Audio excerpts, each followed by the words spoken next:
नमस्कार मंडळी. आज बघा व्हॅलेंटाईन डे स्पेशल मी चॉकलेट्स बनवले घरी. मी मोरडेचं ना व्हाईट कंपाऊंड आणलं होतं आणि मग त्याचे तुकडे करून घेतले.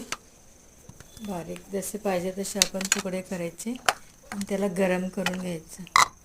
मी बघा बाउलमध्ये टाकले तुकडे आणि मायक्रोवेव्हमध्ये मी गरम केले. आपण गरम पाणीमध्ये सुद्धा भांडं ठेवून हे वितळून घेऊ शकतो. तर म्हटलं ओव्हन आहे तर मायक्रोवेव्हमध्ये घालून मी गरम केलं आणि मग ते वितळून दोनदा ठेवलं मी 30-30 सेकंद.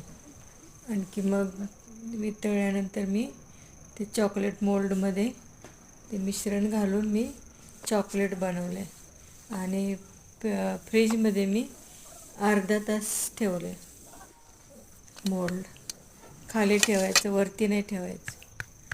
30 मिनटं ठेवली आणि एकदम कडक झाले बघा. चॉकलेट्स खूप छान झाले आणि तुम्ही पण अशी चॉकलेट्स बनवा. कशी वाटली रेसिपी? आणि तुम्हाला व्हॅलेंटाईन डेच्या खूप खूप शुभेच्छा. तुमचा दिवस कसा गेला आणि कसा गेला व्हॅलेंटाईन डे? आनंदी राहा, निरोगी राहा, हसत राहा आणि खुश राहा. तुम्हाला सर्वांना शुभेच्छा. बाय. धन्यवाद.